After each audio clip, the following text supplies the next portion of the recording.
أعوذ بالله من الشيطان الرجيم بسم الله الرحمن الرحيم رب اشرح لي صدري ويسر لي أمري واحلل عقدة من لساني يفقهوا قولي رب زدني علما وعملا صالحا آمين اللهم صل على محمد وعلى آل محمد كما صليت على إبراهيم وعلى آل إبراهيم إنك حميد مجيد اللهم بارك على محمد وعلى آل محمد كما باركت على إبراهيم وعلى آل إبراهيم إنك حميد مجيد۔ اس دعا کے ساتھ آغاز کرتے ہیں کہ اللہ تعالیٰ قرآن پاک کا صحیح فہم عطا فرمائے، اس پہ عمل کی توفیق عطا فرمائے، اس کا پڑھنا پڑھانا ہمارے حق میں حجت بنائے، ہمارے خلاف حجت نہ بنائے۔ آپ کے سامنے سورہ انعام رکوع نمبر 7 اور 8 کی جو ہے تلاوت کی گئی۔ اس کا ترجمہ اس طرح سے ہے: اے محمد صلی اللہ علیہ وسلم، ان سے کہو کہ تم لوگ اللہ کے سوا جن دوسروں کو پکارتے ہو ان کی بندگی کرنے سے مجھے منع کیا گیا ہے۔ کہو میں تمہاری خواہشات کی پیروی نہیں کروں گا، اگر میں نے ایسا کیا تو گمراہ ہو گیا، راہ راست پانے والوں میں سے نہ رہا۔ کہو میں اپنے رب کی طرف سے ایک دلیل روشن پر قائم ہوں، اور تم نے اسے جھٹلا دیا، میرے اختیار میں وہ چیز نہیں ہے جس کے لیے تم جلدی مچا رہے ہو۔ فیصلے کا سارا اختیار اللہ کو ہے، وہی امر حق بیان کرتا ہے اور وہی بہترین فیصلہ کرنے والا ہے۔ کہو اگر کہیں وہ چیز میرے اختیار میں ہوتی جس کی تم جلدی مچا رہے ہو تو میرے اور تمہارے درمیان کبھی کا فیصلہ ہو چکا ہوتا، مگر اللہ زیادہ بہتر جانتا ہے کہ ظالموں کے ساتھ کیا معاملہ کیا جانا چاہیے۔ اسی کے پاس غیب کی کنجیاں ہیں جنہیں اس کے سوا کوئی نہیں جانتا، بحر و بر میں جو کچھ ہے سب اس سے واقف ہے۔ درخت سے گرنے والا کوئی پتا ایسا نہیں ہے جس کا اسے علم نہ ہو، زمین کے تاریک پردوں میں کوئی دانہ ایسا نہیں ہے جس سے وہ باخبر نہ ہو۔ خشک و تر سب کچھ ایک کھلی کتاب میں لکھا ہوا ہے۔ وہی ہے جو رات کو تمہاری روحیں قبض کرتا ہے اور دن کو جو کچھ تم کرتے ہو اسے جانتا ہے، پھر دوسرے روز وہ تمہیں اسی کاروبار کے عالم میں واپس بھیج دیتا ہے تاکہ زندگی کی مقرر مدت پوری ہو۔ آخرکار اسی کی طرف تمہاری واپسی ہے، پھر وہ تمہیں بتا دے گا کہ تم کیا کرتے رہے ہو۔ اپنے بندوں پر وہ پوری قدرت رکھتا ہے اور تم پر نگرانی کرنے والے مقرر کر کے بھیجتا ہے، یہاں تک کہ جب تم میں سے کسی کی موت کا وقت آ جاتا ہے تو اس کو بھیجے ہوئے فرشتے اس کی جان نکال لیتے ہیں اور اپنا فرض انجام دینے میں ذرا کوتاہی نہیں کرتے، پھر سب کے سب اللہ اپنے حقیقی آقا کی طرف واپس لائے جاتے ہیں۔ خبردار ہو جاؤ، فیصلے کے سارے اختیار اسی کو حاصل ہے اور وہ حساب لینے میں بہت تیز ہے۔ اے محمد صلی اللہ علیہ وسلم، ان سے پوچھو صحرا اور سمندر کی تاریکیوں میں کون تمہیں خطرات سے بچاتا ہے؟ کون ہے جس سے تم مصیبت کے وقت گڑ گڑا کر چپکے دعائیں مانگتے ہو؟ کس سے کہتے ہو کہ اگر اس بلا سے تو نے ہم کو بچا لیا تو ہم ضرور شکر گزار ہوں گے؟ کہو اللہ تمہیں اس سے اور ہر تکلیف سے نجات دیتا ہے، پھر تم دوسروں کو اس کا شریک ٹھہراتے ہو۔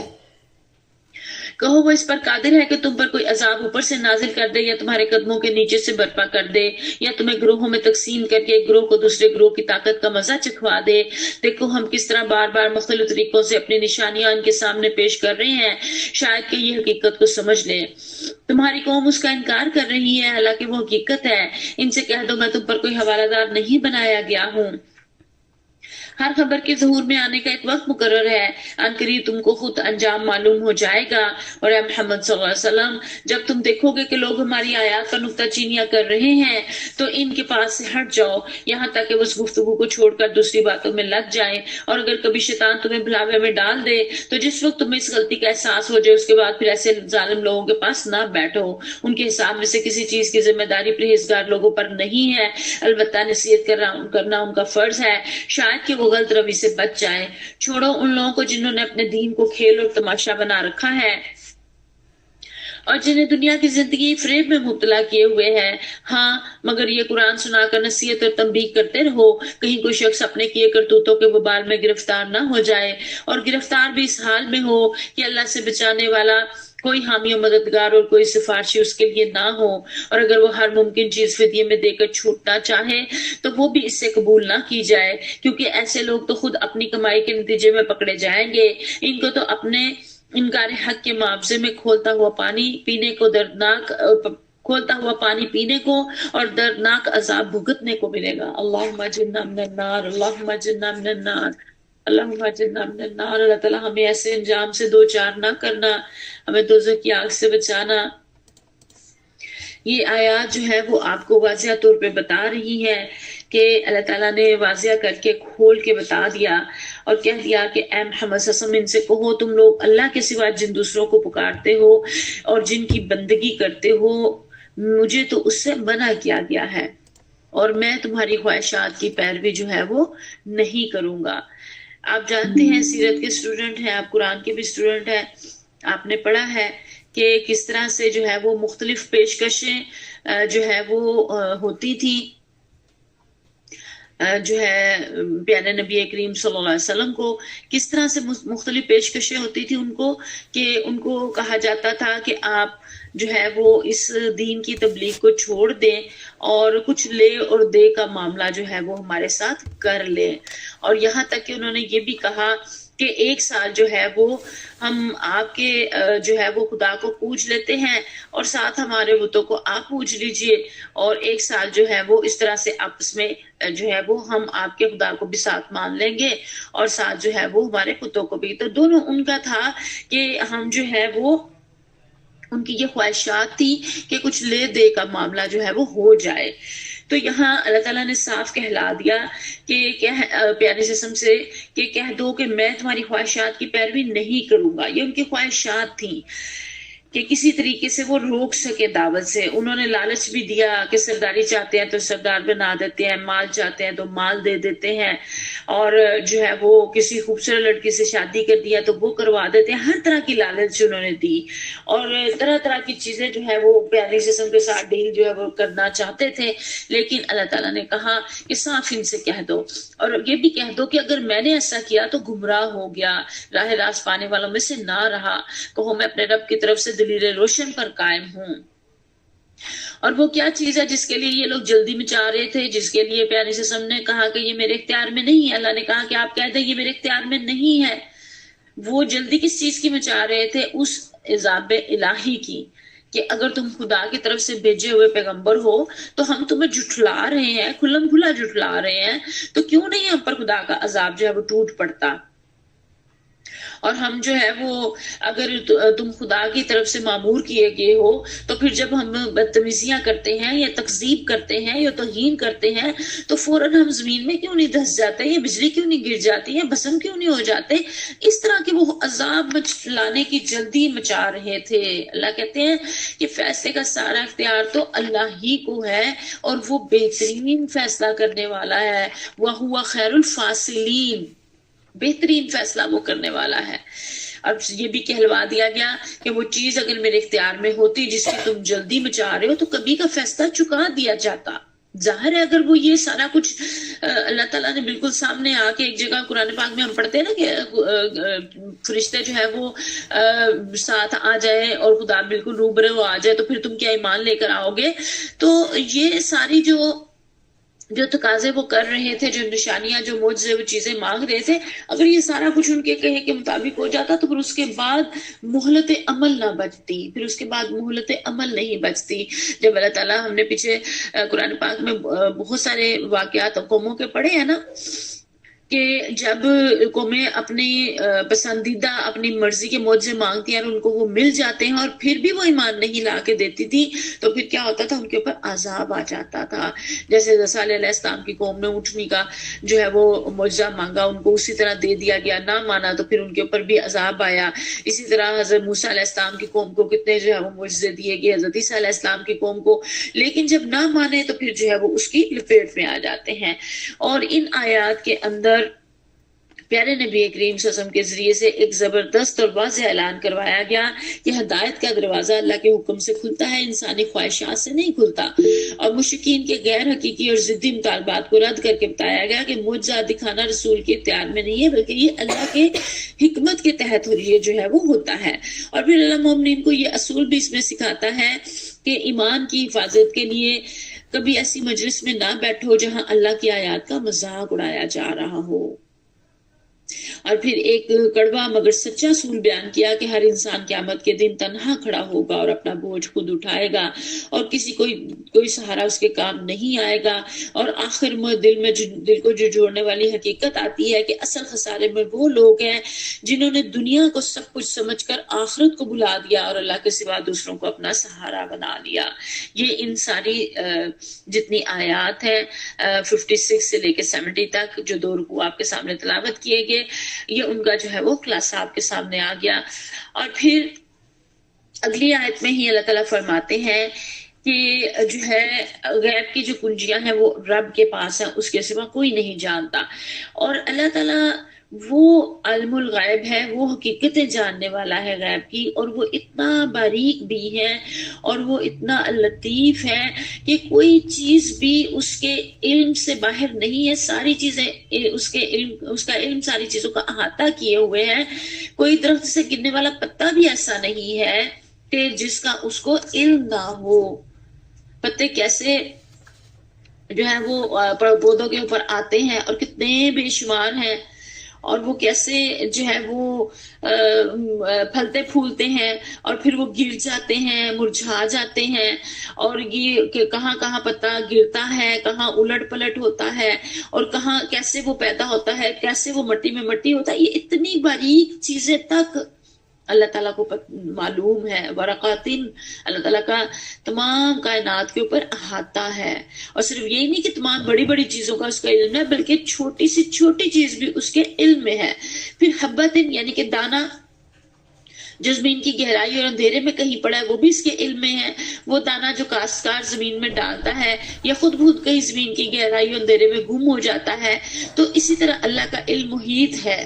یقینی علم ہے اللہ تعالیٰ کا. اللہ تعالیٰ کو پتہ ہوتا ہے، ہمیں تو نہیں نا پتہ چل رہا. آپ دیکھیں کتنے دانے ہیں، کتنی فصلیں ہیں، کتنے چاول، کتنی گندم، کتنی اور فصلیں، تو ایک ایک دانے کی اس کو خبر ہے.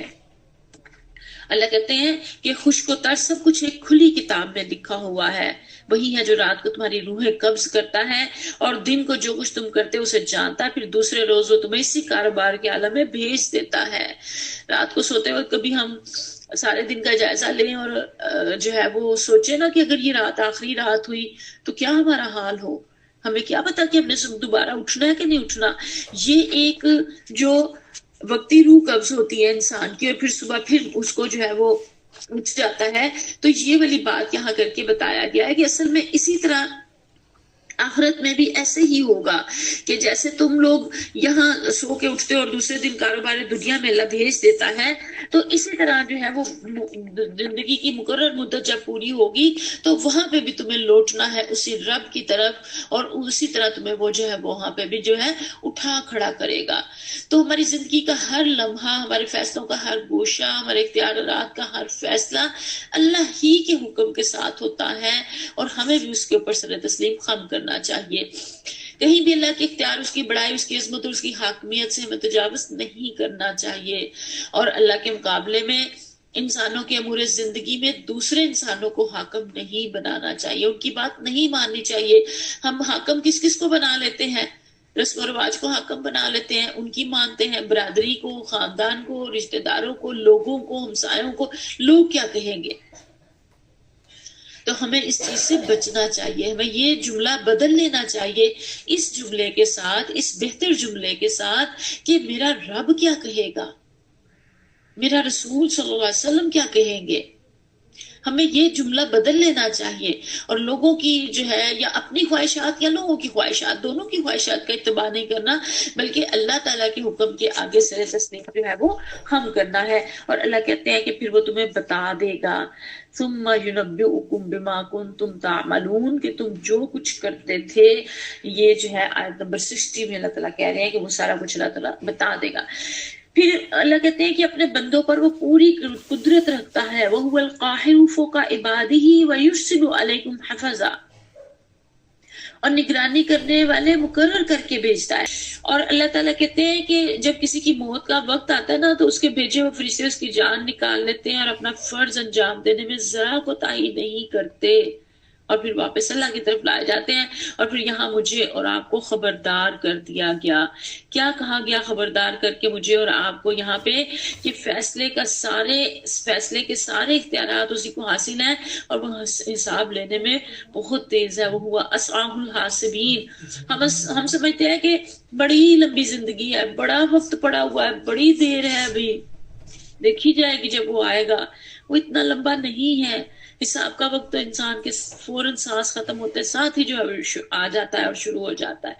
اور پھر آگے اللہ تعالیٰ کہتے ہیں کہ اے محمد صلی اللہ علیہ وسلم ان سے پوچھو صحرا اور سمندر کی تاریکیوں میں کون تمہیں خطرات سے بچاتا ہے، اور مصیبت کے وقت گڑ گڑا کر چپکے چپکے جو دعائیں مانگتے ہو اور پھر کہتے ہو کہ اللہ نے اگر بچا لیا تو پھر ہم ضرور شکر گزار ہوں گے، اور جب وہ بچا لیتا ہے تو پھر اس کے ساتھ شریک ٹھہراتے ہو۔ اب یہ صحرا کے سفر بھی وہ کرتے تھے، سمندر کے بھی کرتے تھے، اور یہ انسان جو ہے وہ قیامت تک کے انسان بھی کریں گے یہ سارا۔ تو اللہ تعالیٰ ایسی مثال دے کے سمجھا رہے ہیں، اگر آپ لوگوں نے کبھی جو ہے وہ صحرا کا سفر کیا ہو یا سمندر کا سفر کیا ہو، ہم لوگ اتنا اس طرح کے ہمیں سفر نہیں، ہم شہری زندگی گزار رہے ہیں نا، ہمیں اتنے سفر نہیں وہ پڑتے۔ کبھی تھل میں چلے جائیں تو اندازہ ہوتا ہے کہ ٹیلے ہی ٹیلے ہوتے ہیں، ریت ہی ریت ہوتی ہے۔ اگر آپ کہیں وہاں جائیں نا تو آپ کو چاروں جانب ریت اور ٹیلے نظر آتے ہیں، آپ کو رستہ نظر نہیں آتا، آپ کو پتہ ہی نہیں چلتا۔ وہاں کے رہنے والے مقامی جانتے ہیں، ان کو پتہ چل جاتا ہے، عام فرد کو نہیں۔ اور صحرا تو بہت بڑا ہوتا ہے نا، تھل تو ایسے چھوٹی سی ایک جگہ ہے، صحرا تو بہت بڑا ہوتا ہے، تو انسان کو بالکل پتہ نہیں چلتا۔ اور سمندر میں بھی چلے جائیں تو بالکل راستے کا پتہ نہیں چلتا کہ کس طرف جانا ہے، چاروں طرف ایک جیسی چیز ہوتی ہے۔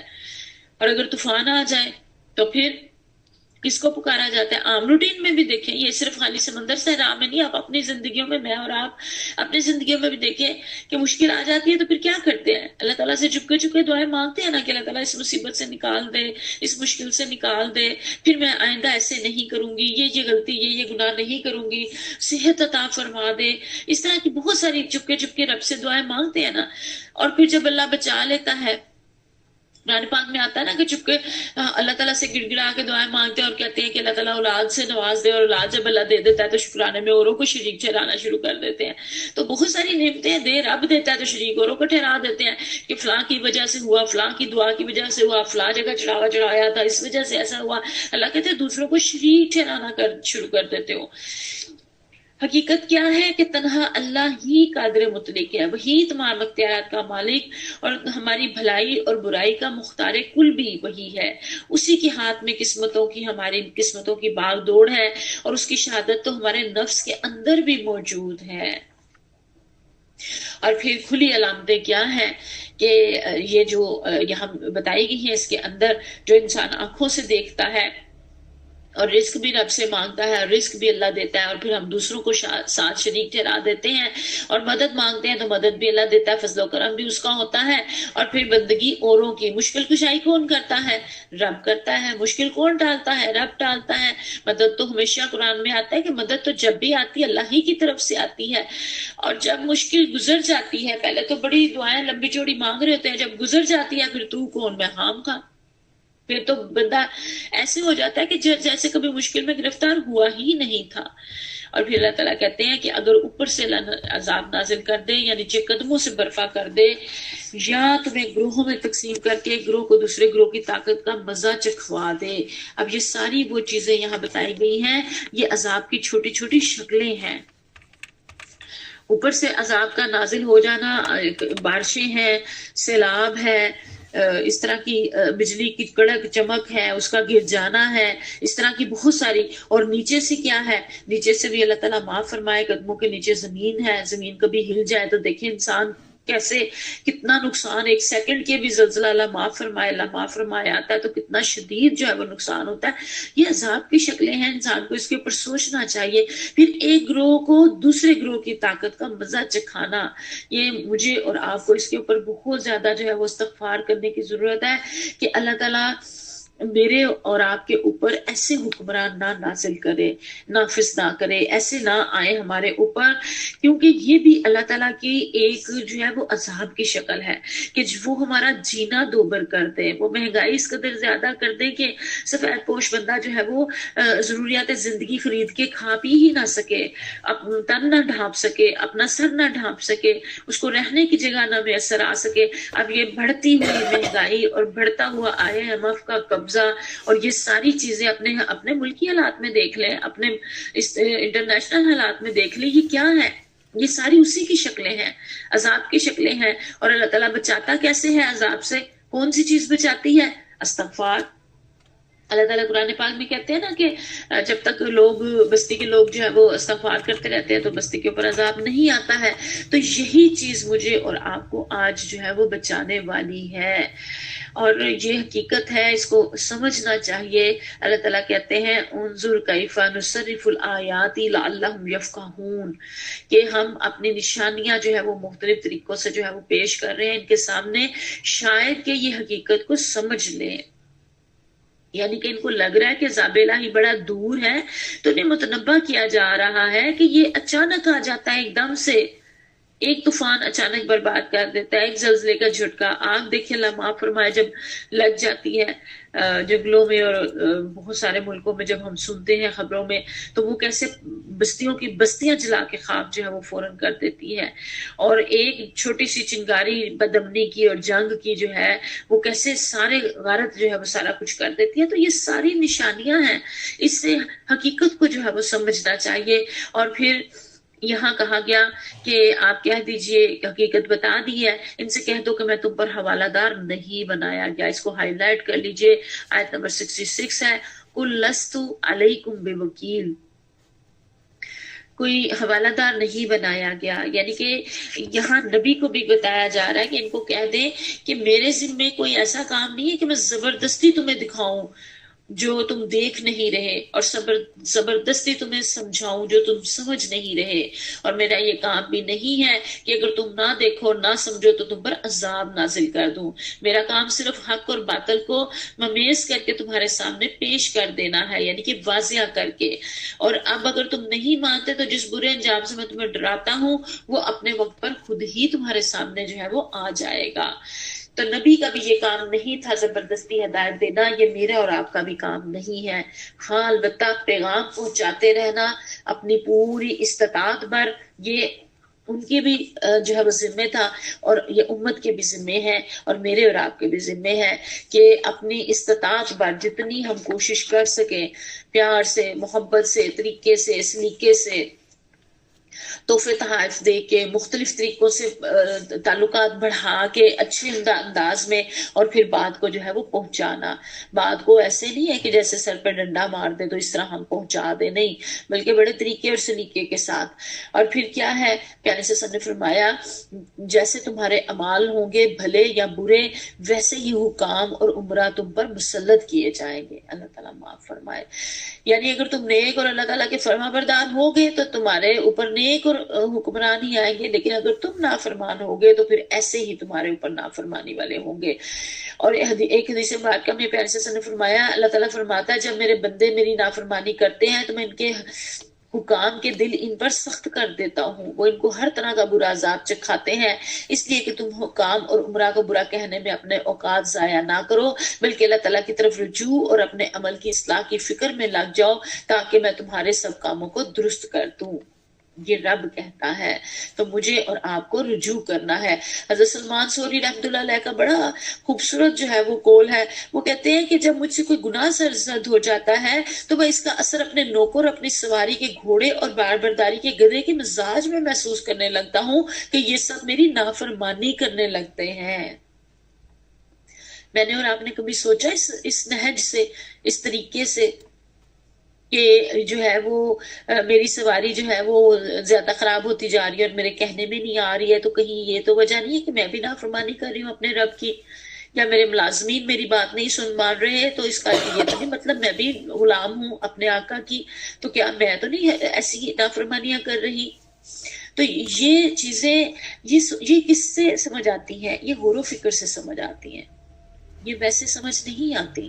اب ایسے ہی اس کے اوپر سے تلاوت کر کے گزر جائے، ہمیں کیا پتا عربی میں کس پہ کیا لکھا ہوا ہے، جب تک اس کا اردو ترجمہ تفسیر نہ ہم سمجھے اور پڑھیں ہمیں کیسے پتا چلے گا؟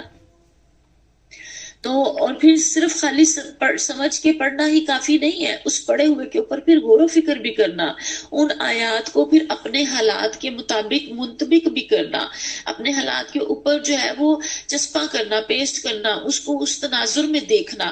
کوئی بھی زندگی کا اہم واقعہ آئے، کوئی بھی حالات اوپر نیچے ہوں، فوراً سوچے کہ یہ میری کون سی غلطی کی وجہ سے ایسا ہوا ہے، اور نہ بھی سمجھ آئے تو بھی استغفار کرنا چاہیے، کیونکہ استغفار انسان کو مشکلات میں سے نکال دیتا ہے۔ اور پھر جب کوئی رسول اپنا پیغام پہنچا دیتے ہیں تو ان کا فریضہ جو ہے وہ مکمل ہو جاتا ہے، ختم ہو جاتا ہے، پورا ہو جاتا ہے۔ پھر اگلی بات کیا ہے؟ اگلی بات پھر خود فرد کے ماننے کی ہے۔ اور پھر کہا گیا کہ اے محمد صلی اللہ علیہ وسلم، جب تم دیکھو کہ لوگ ہماری آیات پر نکتہ چینیاں کر رہے ہیں تو ان کے پاس سے ہٹ جاؤ۔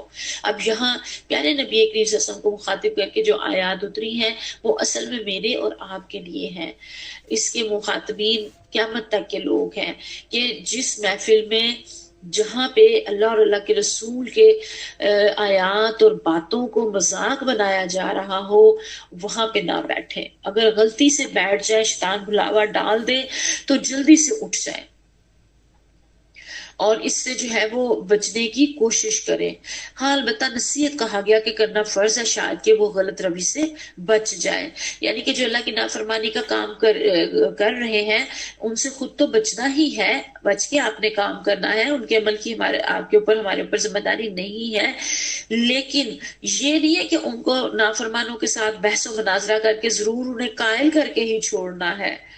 صحیح بات اچھے انداز میں پہنچا دیں، مان لیں وہ تو ٹھیک ہے، نہ مانے تو آپ سائڈ ہو جائیں۔ اور آج اس طرح کی محفل مجلس سے کیا، ہماری ہر محفلوں میں ہی ہنسی مذاق کا ذریعہ جو ہے، لطیفوں کے ذریعے سے جو ہے وہ حوروں کا مذاق بنایا جاتا ہے، جنت دوزخ کا مذاق بنایا جاتا ہے۔ اللہ کی آیات کو براہ راست تو یوں نہیں ہم کرتے، لیکن ہم اپنی ہنسی مذاق میں، اپنے لطیفوں میں، اپنی میمز میں، اپنی پوسٹ میں، اس طرح کی چیزوں میں، اپنی ویڈیوز میں ایسی نافرمانی کی چیزیں جو ہے وہ کر جاتے ہیں۔ مجھے اور آپ کو بھی دیکھنا چاہیے اور ان کو ایسے ہی آگے نہیں پہنچا اور پھیلا دینا چاہیے۔ ایسے لطیفوں سے، ایسی باتوں سے، ایسی چیزوں سے جو ہے وہ پرہیز کرنا چاہیے۔ اللہ باقی یہ آیات کا مطلب یہ نہیں ہے کہ صرف اللہ کی آیت ہی جو لکھی ہوئی عربی کی وہ ہے، بلکہ اس آیت کے اندر جو احکامات ہیں ان احکامات کا بھی جہاں مذاق اڑایا جاتا ہے وہ بھی اس کے اندر ہی آ جاتا ہے۔ اب پردہ ہے، پردہ اللہ کا حکم ہے، آیات کے اندر ہی اترا ہے نا سورہ نور میں، اس کا مذاق بنایا جاتا ہے، آپ اس سے بھی پیچھے ہو جائیں۔ اور جو ہے وہ داڑھی ہے اس کا مذاق بنایا جاتا ہے، اسی طرح جو بھی شاعر اسلام کے شاعر ہیں ان کا جب مذاق بنایا جاتا ہے تو وہاں سے ہٹ جائیں اور ان چیزوں میں خود جو ہے وہ شامل ہم نہ ہوں۔ اور پھر یہاں پہ جو ہے وہ جب یہ آیت نازل ہوئی تو صحابہ کرام نے نبی کریم صلی اللہ علیہ وسلم سے عرض کیا کہ یا رسول اللہ صلی اللہ علیہ وسلم، اگر ان کی مجلس میں جانے کی بالکل ممانعت ہو گئی تو پھر ان کی محفل میں، تو پھر مسجد حرام میں نماز اور طواف سے محروم ہو جائیں گے، کیونکہ وہ لوگ تو ہمیشہ وہاں بیٹھے رہتے تھے۔ یہ ہجرت اور فتح مکہ سے پہلے کا واقعہ نا، تو ان کا مشغلہ یہی تھا کہ بدگوئی کرتے تھے، عیب جوئی کرتے تھے۔ تو اس کے ساتھ ہی دوسری آیت نازل ہو گئی، اور جو لوگ پرہیزگار ہیں ان پر ان کی باز پرس کا کوئی اثر نہ پہنچے گا، لیکن وہ ان کے ذمہ نصیحت کر دینا ہے شاید کہ وہ تقوی اختیار کریں۔ آیت نمبر 69 ہی ساتھ میں یہ یعنی کہ بتا دیا گیا کہ ایسی جگہ اگر آپ جائیں، جیسے یہاں انہوں نے پوچھا تو کہا کہ اگر آپ مسجد حرام میں جائیں تو ان شریر لوگوں کے اعمال بد کی کوئی ذمہ داری آپ کے اوپر نہیں ہے، ہاں البتہ آپ حق بات جو ہے وہ پہنچا دیں اور جو ہے وہ آپ اپنی راہ لیں، ان کے ساتھ جو ہے وہ وہاں پہ نہ ملے۔ اچھا، اب یہاں یہ نہیں ہے کہ صرف جہاں آپ کا اختیار ہے کہ آپ کچھ کر سکتے ہیں وہاں پہ بھی آپ اس آیت کو کریں اور کچھ نہ کریں اور ہل جائیں، وہاں سے ہٹ جائیں۔ دیکھیں اب مثلا گھر ہے نا، گھر میں ایک باپ کو یا ایک ماں کو ایک سربراہ کی حیثیت حاصل ہے۔ باپ گھر کا سربراہ ہوتا ہے، لیکن بعض گھروں میں ماں کی زیادہ چلتی ہے، باپ کی اتنی نہیں چلتی۔ تو جس کی بھی زیادہ بات چلتی ہے تو اس کو چاہیے کہ اپنے بچوں کو بھی اسلامی احکام کے اوپر عمل کرنے کا جو ہے وہ عمل کے اوپر ابھارے، صرف خالی نصیحت نہ کرے بلکہ اپنی ذمہ داری ہر طریقے سے ادا کرے۔ ان کو اس کے اوپر مجبور کر سکتا ہے تو کرے، ان کو زبردستی کروا سکتا ہے یا طریقے سے کروا سکتا ہے یا کسی بھی حکمت اور کسی بھی طریقے سے۔ بعض دفعہ جو ہے وہ محبت سے بچے مان جاتے ہیں، بعض دفعہ تھوڑی سختی سے مانتے ہیں، تو جو بھی طریقہ ہے اس کے ساتھ جو ہے وہ ان تک پیغام جو ہے وہ پہنچانا۔ اور اگر ہماری مخلوق خدا میں سے کوئی جن تک ہمارا پیغام پہنچانا ذمہ داری ہے تو وہ بھی ہم طریقے سے جو ہے وہ ان تک جو ہے وہ پہنچاتے رہیں۔ ہاں پکڑ کے زبردستی ان کو چلانا جو ہے اس سے بری ذمہ ہے، لیکن پیغام پہنچانا اور ہر طریقے سے پہنچا دینا اس سے بری ذمہ نہیں ہے۔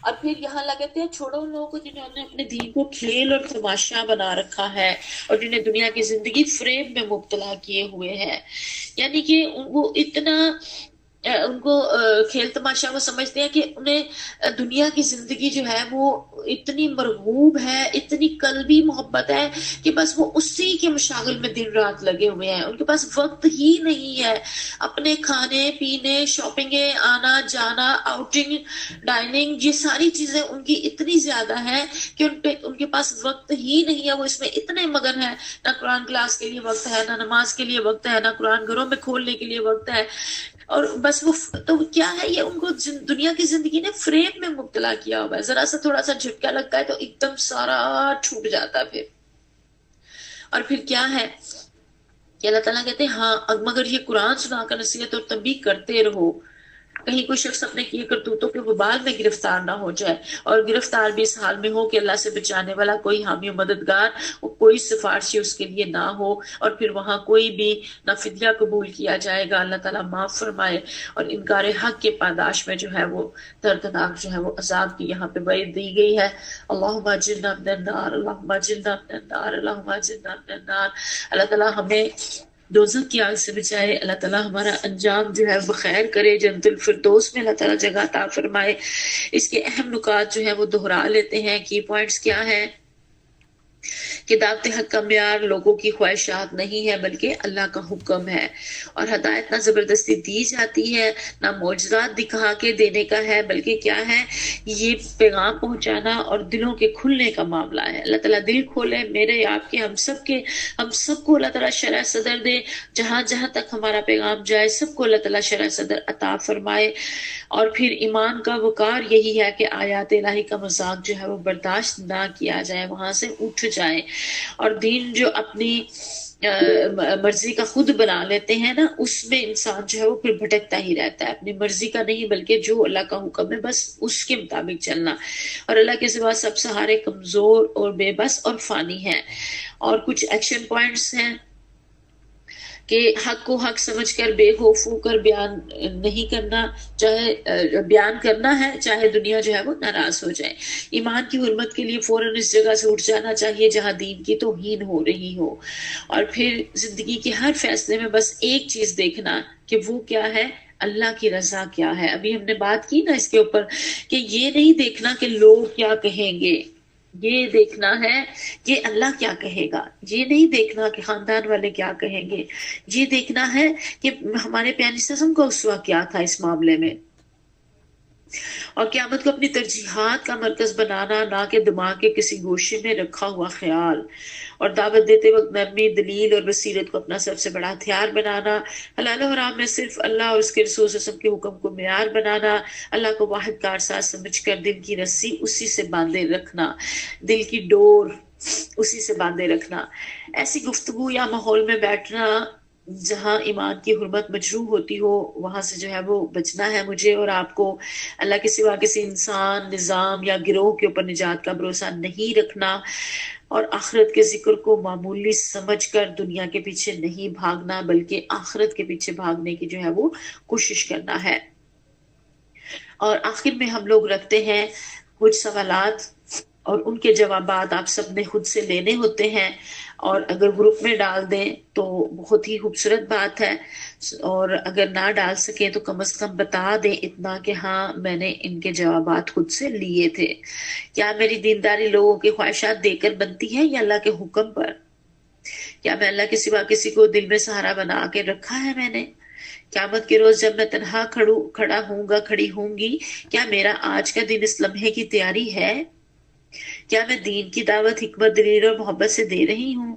میری زندگی کا اصل مرکز کیا ہے، دنیا یا وہ دن جس پر سب کی قسمتوں کا فیصلہ ہونا ہے؟ اور وہ دن کون سا ہے؟ آخرت کا دن ہے۔